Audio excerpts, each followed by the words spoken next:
The following talk was given at Mile High Church in Lakewood, Colorado. Please visit our website at milehighchurch.org. Good morning again. We are continuing our series on prosperity. Well, actually, today's the completion of it. It's the final Sunday of our Adventures in Prosperity.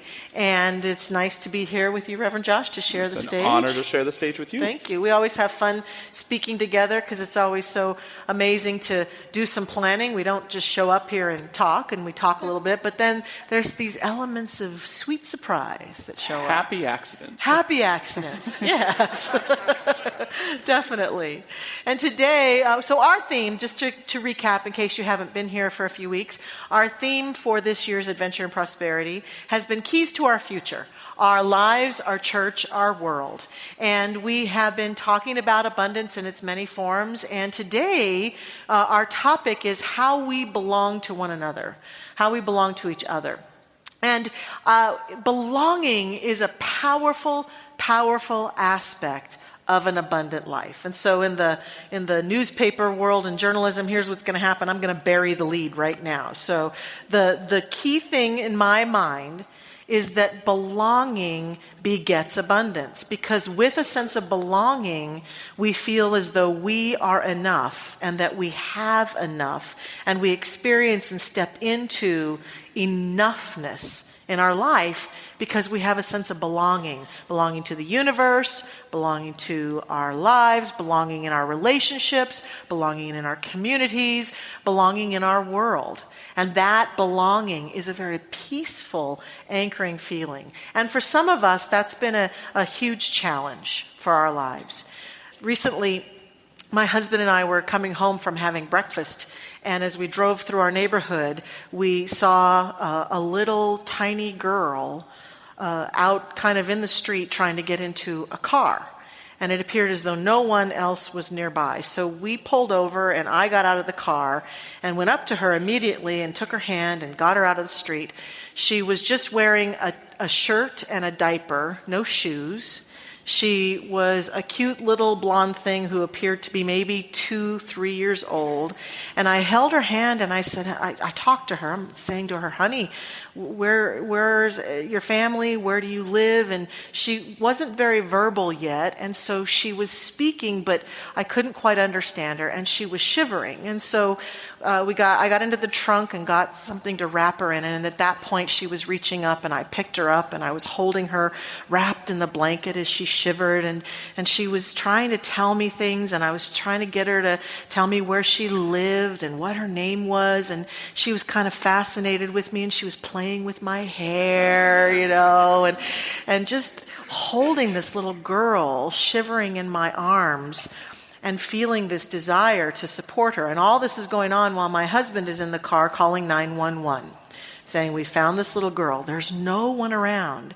And she can't seem to show me where her house is. She's pointing at the sky and at the trees and everything. And so I thought, well, we're just going to see how this plays out. And eventually, after talking to her for a little while, an older girl came running out of a house right behind us and said, oh, Brooklyn, there you are, and looked at me and said, she is a little escape artist, and she got out of the house. And so Brooklyn seemed to know her, and so we gave Brooklyn to her. The police still came and did a well check to make sure everything was okay in that household. But I left that day feeling this kind of haunting feeling. I can still feel little Brooklyn clinging to me and shivering on my hip, and I can still feel that feeling of wanting to help her get where she belonged. And it kind of confirmed what I've said for years, is that for me, the children of our world belong to all of us. The children belong to all of us. Our children here at Mile High Church belong to all of us. The children in the world. And we can go there. Our hearts can probably open up, most of us, to say, yeah, if I found a lost child, I'd help them get back to where they belong too. And there's also something that happens for us in this conversation that touches us deeply, I think, because a lot of us as children didn't have an adult like Ken and I got to be for Brooklyn that day. And maybe we weren't lost in the street with no shoes on, but we may have been lost in our family, or we may have been lost in the school system, or we may have been lost in our circle of friends at different points in our lives, or lost in feeling a sense of belonging for ourselves because we felt we weren't acceptable or lovable or we weren't enough, that we haven't always felt that sense of belonging, like who I am is okay and I belong. And that wound is something that we carry with us now out into our world as we go and get jobs and seek out partners and seek out friends and seek out things that we want to experience in our life, all the while with this sometimes very deep sense of, I want to belong, but I'm not really sure that I do. And so a huge part of the work that we do in this teaching is to help one another to reclaim and regain that inherent sense of belonging. And so it starts a lot with a conversation about the nature of God. Some of us grew up in spiritual teachings where we were told we didn't belong because we weren't good enough, we weren't holy enough, we weren't sacred enough, we weren't well-behaved enough. I don't resemble that remark at all. Whatever it might be. And so we've even got this spiritual wound, like, do I belong to God? Do I belong to the universe? And so we're seekers all the while for that sense of belonging. And we help each other to regain that. And ultimately, this work is very personal and it's very sacred and holy, because the place where we most have to reconnect our belonging is to ourselves. Because in this dance of belonging, as we bought into stories of people who told us we weren't enough, or showed us we weren't enough, or who betrayed us, or who abandoned us, or who rejected us, or whatever, we reject ourselves. And so we essentially buy into that story, I'm not enough, and we reject ourselves and abandon ourselves. And a huge part of this work of regaining that sense of belonging is to begin to stop abandoning myself. In my most painful moments, in my most powerful moments, to stop abandoning myself and begin to step into full-on acceptance of who I am and where I've been and where I've come from, acceptance of my story, acceptance of my body, acceptance of how I show up, acceptance of who I choose to love and how I choose to live and where I choose to live and what I choose to do in the world. Acceptance. And we are the only ones who can ultimately restore that to ourselves. No one else can do that for us, because the world of affects and relationships is fraught with moments where we'll feel disconnected depending upon the story we have about whether we belong or not. And so it's about, in our lives, regaining that acceptance. In her book, In Braving the Wilderness, The Quest for True Belonging and the Courage to Stand Alone, Brené Brown says to us, belonging is the innate human desire to be part of something larger than us. Because this yearning is so primal, we often try to acquire it by fitting in and by seeking approval, which are not only hollow substitutes for belonging, but often barriers to it. Because true belonging only happens when we present our authentic, imperfect selves to the world. Our sense of belonging can never be greater than our level of self-acceptance. Our sense of belonging can never be greater than our level of self-acceptance. So in our lives, it's about accepting ourselves totally and completely and being about that dance, accepting ourselves, warts and all. Right, it's quite Reverend the dance. It is quite the dance. Is it a jig or a tap dance? All the above. Yes, I'm still practicing. Yeah, me too. But first of all, I'm so grateful that you and Ken were in the right place at the right time. And me too. It's funny to think that sometimes it takes a little bit of courage to do the compassionate thing for someone, a little bit of kindness to put ourselves out there. And Norman Lear, the television icon, he has a an ideal bumper sticker, which would say, "Just another version of you." That's all that I am, is just another version of you. And I can't help but think too, in a sense that in talking about belonging, that little girl was just another version of you as well. And it was this demonstration of your spiritual maturity and your growth to be able to give her that love. And when we do the work on ourselves, we're able to help others in incredible ways. And your quote, or to sum up what I hear you saying, is that the key to belonging doesn't begin with the acceptance of others, of us, but begins with our own self-acceptance.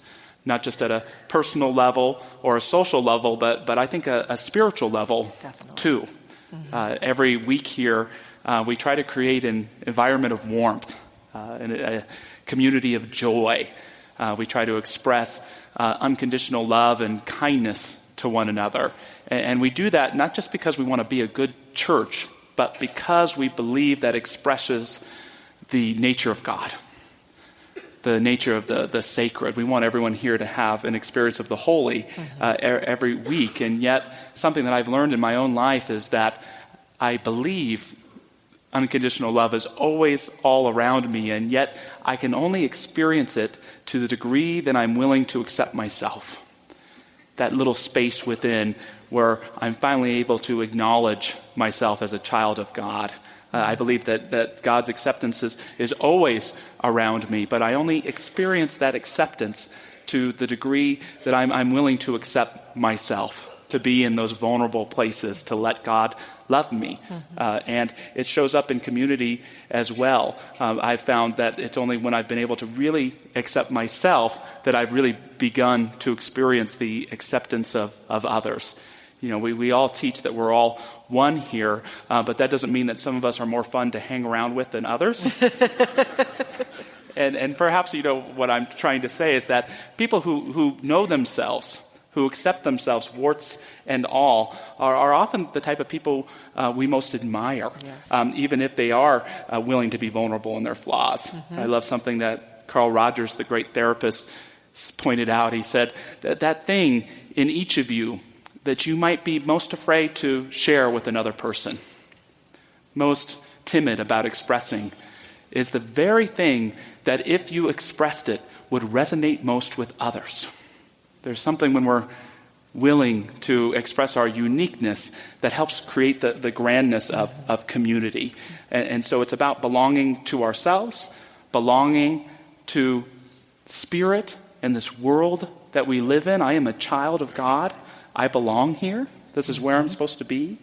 And as we do that, we're able to move into a deeper experience of community, that it's not just about trying to get along with one another. It's about creating something beloved and meaningful for ourselves and for our children. A great man passed away this last month named Jean Vanier. And Jean Vanier was the son of a Canadian diplomat. And he had a pathway to do anything that he wanted to in his life, even a pathway to perhaps be the Prime Minister of Canada one day. And when he was in his young adulthood, he was exploring his spirituality, and he eventually found himself touring a home for disabled people. And he realized quite quickly that it wasn't so much a home as it was a prison, that these were younger people who had been made to feel that they were outcasts in society, that they didn't belong. They weren't even allowed to communicate with each other. And so they were being kept from knowing the truth of who they are, and it broke his heart. And I love our positive philosophy and this idea that we find our calling in the midst of a rainbow and light shining. Right. But the truth is, for most of us, we find our calling when our soul is so offended. When we look around us and our hearts are so broken that we know that if nobody else is going to do what we know is right, we're going to step in and be a presence for it. Right. And Vanier dedicated his life to creating communities for the disabled, for the developmentally challenged, all over the world, called l'Arche, which is a word for ark, this idea of Noah's Ark carrying on life. And what he did for these kids and these adults is restored a sense of dignity, to let them know that they have something of value to offer not only themselves but to the world around them. And I can't think of any greater work to do. And he was an expert on community, and I brought a quote of his I really love. He said, One of the marvelous things about community is that it enables us to welcome and help people in a way we couldn't as individuals. When we pool our strength and share the work and responsibility, we can welcome many people, even those in deep distress, and perhaps help them find self-confidence and inner healing. That's the power of community. That's the power of every week here at Mile High Church, this idea that we can not only create a space for ourselves, but for everyone around us to have a deeper, more profound experience of community. Mm-hmm. Very profound. I agree with you. That's what drew me into church, and what draws me here back and time again is that opportunity to be here and discover my authentic self and find that I can be who I am here and be loved and accepted. I was reminded by your quote earlier from Carl Rogers of a good friend of mine named Amy, who often would greet me with a big hug and then would step back or would say in groups, look me in the eyes and say, "What is it you don't want me to know about you today?" Mm-hmm. Be careful what you ask for. Yes. But I found in meeting the challenge of answering her question honestly and authentically that there's a bond between Amy and me that is lifelong. Though she still lives in Arizona and I live here, we have a friendship, and I felt accepted and loved. And actually, by speaking those words and telling somebody that which I was concerned about, felt as though I had returned myself to myself, because all the while, that which I didn't want to tell her, I was kind of ferreting off to the side, and not letting have its way.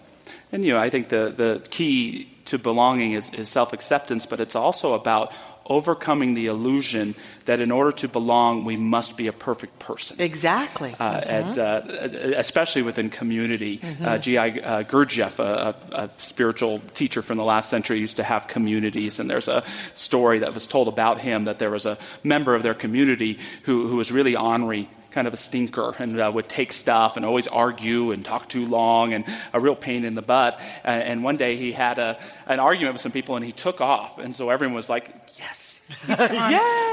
But Gurdjieff went chasing after the man, brings him back in, and everyone's mad at their spiritual teacher. So they sit them down and say, what are you doing if it's time for him to go? And he said, folks, you don't understand. This man is like yeast for bread. How would we ever learn anything about kindness or patience or compassion without him? and the point is that perfect community isn't a community that's made up of perfect people. Perfect community is something that imperfect people come together to strive for. True listening to one another, real, authentic dialogue, respectful argument, connection and celebration, realizing that when we walk into a place like this, all of our titles, all of our uniqueness, as wonderful as it is, isn't as important as being an expression of divinity. And as we celebrate it in ourselves and in one another, we create that experience for each other that helps us all to grow. Yes. And it seems like sometimes in church life, this whole experience is made a little more challenging because we look around at each other and think, church people shouldn't behave like that. Whatever that is. And it seems like those challenges are made worse because of our judgments, and yet we're here to do this holy sacred work with each other, even when someone is like this gentleman in Gurdjieff's group. I may have been that someone once or twice. I know. We'll talk about that later. To tell you a story about a friend of mine.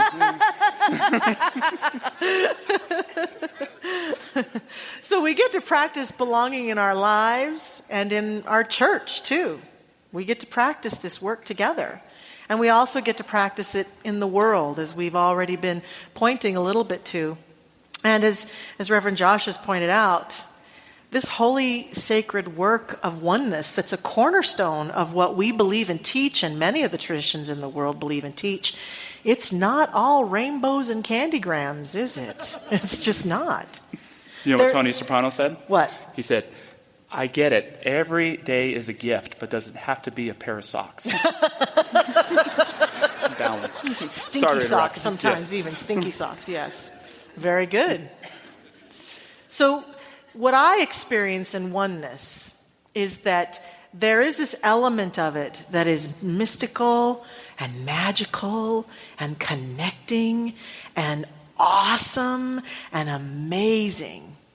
But we don't get to have that experience of oneness while rejecting the parts of us that we dislike or wish would go away, or while rejecting what's going on in the world.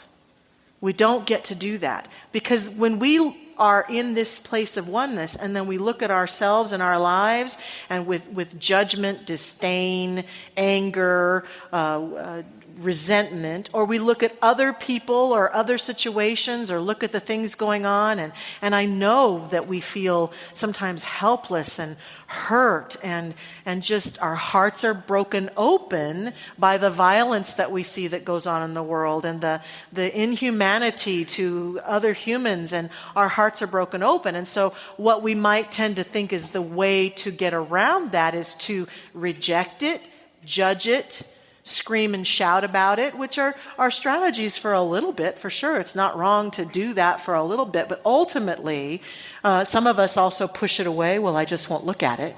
I'll just ignore it, which people think might be the crux of our teaching. But the reality is, in spiritual maturity, oneness includes all of that, is inclusive, such that we begin to see ourselves as a change agent or a contributing presence even to those elements that we see in ourselves and others and our world that we don't like or we wish were different. That becomes then an opportunity to practice true belonging, because what happens is that when we reject and push those away, we can't feel our inherent oneness, and we don't then have a sense that we belong to the universe, or that they belong to the universe, or that they belong in our world, whoever they may be, or that disowned part of ourself doesn't belong in our universe. And therefore we have a crisis of belonging. But when we, through this very sacred element of oneness, open our broken heart with compassion and allow ourselves to be present to that pain or suffering or anguish that we see going on, some of us will then choose to get up and go take action, or we'll choose to pray and pray and pray and pray and pray again. I'm fond of saying, when I see something like that, I can do something or I can pray something. And that takes that helpless feeling away, that allows me to reconnect with that other being that I see going through whatever they're going through, and it allows me to restore my own sense of oneness and connection. I can always do something or pray something. And I actually see it as my spiritual practice that if I turn on the news and I see some story, or I come across something that I know that comes into my awareness, that it hasn't done that by accident, that's my holy sacred work then, to send my love, my light, my prayers, my highest intentions for those beings or group of beings or that situation, and restore not only my sense of their belonging here, but to restore my sense of belonging in the universe. In a way, what I said earlier about how all the children belong to all of us, that's what we're talking about. The child in you and me and Josh, we belong to each other. And we get this holy sacred chance to demonstrate that in the greatest experiences we can have as humans and in our greatest challenges, and restore ourselves to the God of our being. Reverend Josh pointed out that Ernest Holmes, in his wonderful book, This Thing Called You, says to us, you belong to the universe in which you live. You are one with the creative genius back of this vast array of ceaseless motion, this original flow of life. You are as much a part of it as the sun, the earth, and the air. There is something in you telling you this, like a voice echoing from some mountaintop of inward vision, like a light whose origin no man has seen, like an impulse welling up from an invisible source. Your soul belongs to the universe. Your mind is an outlet through which the creative intelligence of the universe seeks fulfillment. We belong to one another. We belong. We belong. We belong to one another. Thank you for listening to the Mile High Church podcast. This podcast is made possible by the generous contributions from listeners like you. If you'd like to make a donation, text 720-230-1404 or visit us at milehighchurch.org.